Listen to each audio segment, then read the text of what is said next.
जय हिंद बच्चों। हिंदी की ऑनलाइन क्लास में आपका पुनः स्वागत है। आज हम कक्षा 9 के लिए जो हिंदी क्षितिज का काव्य भाग है, इसके दूसरे अध्याय को पढ़ेंगे, जिसका शीर्षक है वाक, और इसकी कवित्री हैं ललाद्यद जी। जैसे कि आप देख रहे हैं, सामने लिखा हुआ है ललाद्यद। ठीक है, ये कश्मीर की हैं, कश्मीरी कवित्री हैं। इनका जन्म 1320 में कश्मीर के पाम्पोर में स्थित सिमपुरा नामक गांव है, वहां पर इनका हुआ जन्म। इनके अन्य नाम लल्लेश्वरी, लला, ललारिफा इस तरह से हैं। तो इन्होंने कश्मीरी भाषा में अपनी रचनाओं को लिखा है। जिस तरह से श्री तुलसीदास जी दोहा चौपाई छंद में लिखे हैं, रसखान जी सवैया छंद लिखे हैं, इसी तरह से ललाद्यद जी ने वाक लिखा है। इनकी जो लिखने की शैली है, लेखन शैली है, इनकी लेखन शैली को वाक कहा जाता है। ठीक है, इसलिए इनके आपके कोर्स में जो इनकी रचनाएं हैं, उसका शीर्षक दिया गया है वाक। आपके कोर्स में इनके 4 वाक संकलित हैं, जिसको हम क्रम से पढ़ेंगे। यह भक्त कवित्री हैं और इन्होंने ईश्वर की प्राप्ति के लिए, मोक्ष की प्राप्ति के लिए एक अलग ही तरीका बताया, प्रेम का,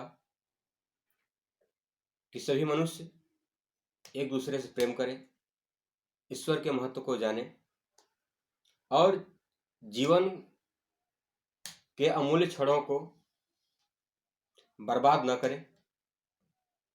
ठीक है, तो इनकी जो रचना है, जो कि कश्मीरी भाषा में लिखी गई है, इस रचना को मीराकांत जी ने हिंदी में उसका अनुवाद किया है, जो कि आपकी पुस्तक में है। तो आज हम ललाद्यद जी का पहला जो है वाक, इसको पढ़ रहे हैं। इस पर आप देखते रहेंगे।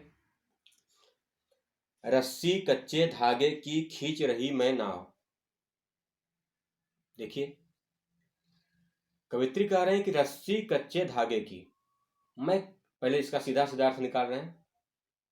रस्सी कच्चे धागे की, कच्चे धागे की रस्सी है, ठीक, खींच रही मैं नाव, और उसी कच्चे धागे से मैं नाव को खींच रही हूं।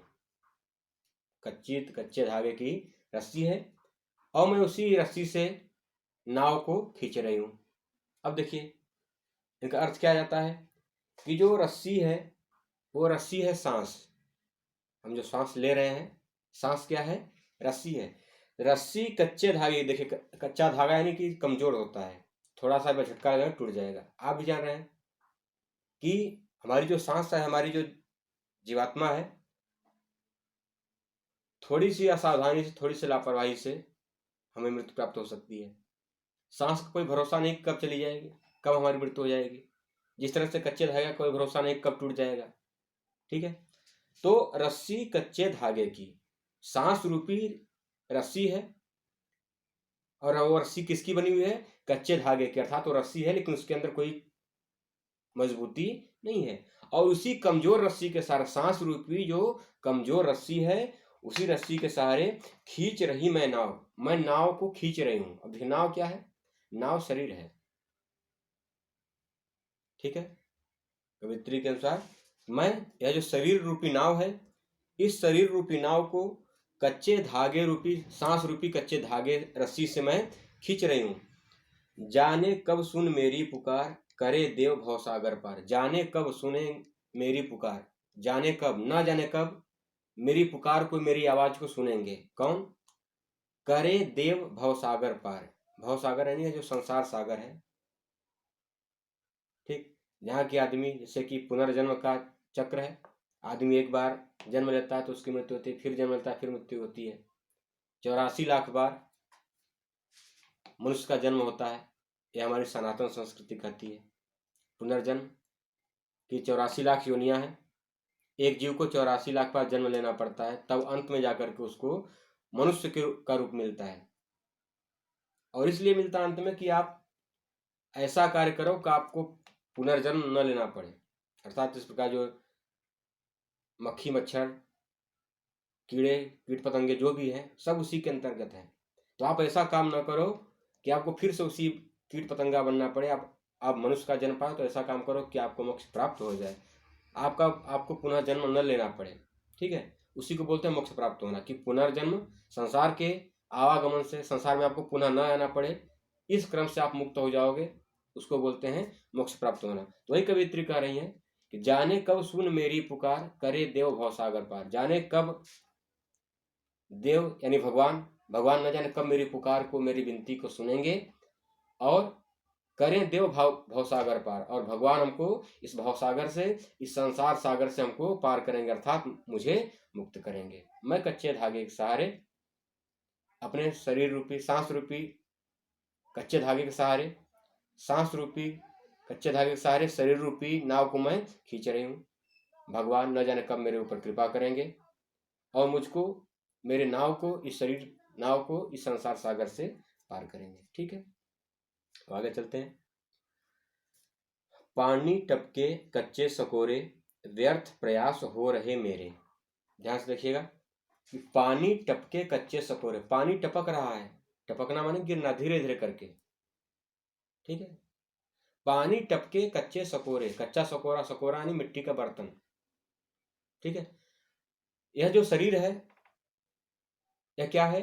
मिट्टी का बर्तन है, और इसमें से जो हमारा समय है, सांस है, ठीक, वो क्या है? पानी की तरह है।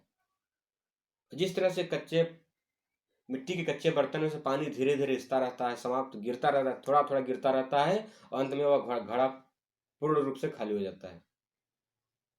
ठीक है, उसी तरह से हमारा शरीर है, ठीक, कि पानी टपके कच्चे सकोरे है, जो कच्चा सकोरा है, शरीर रूपी जो मिट्टी का बर्तन है, इस मिट्टी के बर्तन में से समय रूपी जो जल है, सांस रूपी जो जल है, वो टपक रहा है, अर्थात धीरे धीरे समाप्त हो रहा है।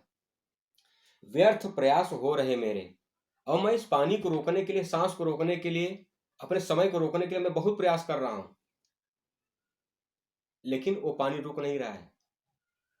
अर्थात व्यर्थ प्रयास हो रहे मेरे, मेरा जो प्रयास है पानी को रोकने का, वह प्रयास क्या हो रहा है? व्यर्थ हो जा रहा है। अर्थात पानी नहीं रुक रहा है, समय नहीं रुक रहा है। कहां से नहीं रुक रहा है? वह जो शरीर रूपी मिट्टी के बर्तन से पानी टपक रहा है, हम उस टपकते हुए पानी को रोकने का बहुत प्रयास कर रहे हैं, लेकिन वो पानी रुक नहीं रहा है।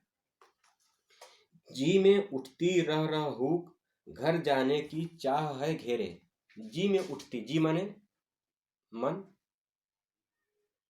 आत्मा हमारी, हमारे मन में, हमारे हृदय में जी में उठती, हमारे मन में उठ रहा है। क्या उठ रहा है? रह रह हुक, रह रह माने रुक रुक करके, हुक माने वेदना, दर्द,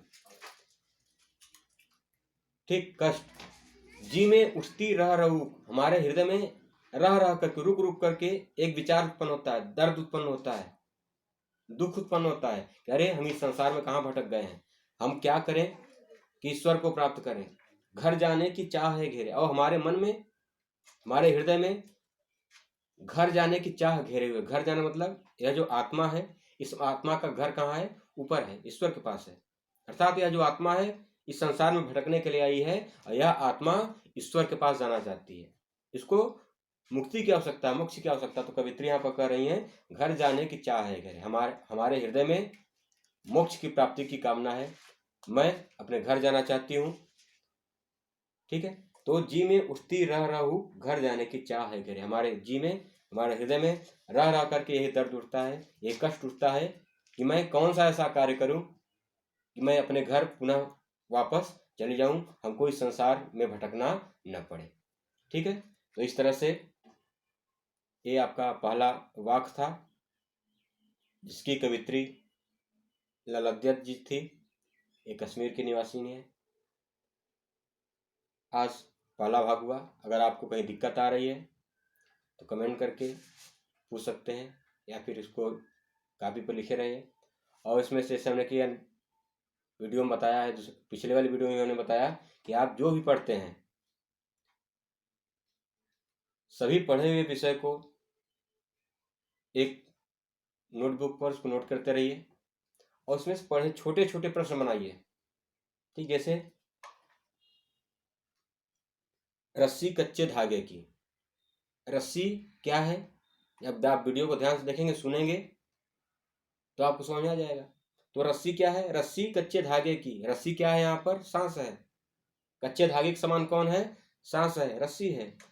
खींच रही मैं नाव, क्या खींचा जा रहा है, नाव खींचा जा रहा है। नाव किस चीज का प्रतीक है, यहाँ पर शरीर का प्रतीक है। इस तरह से आप छोटे छोटे प्रश्न बना करके इसको याद कर सकते हैं। ठीक है, तो वीडियो को लाइक करें, कमेंट करें और अपने अन्य मित्रों के पास इसको शेयर करें जितना ज़्यादा हो सके, और घर पर रह कर ही समय का सदुपयोग करें। जय हिंद।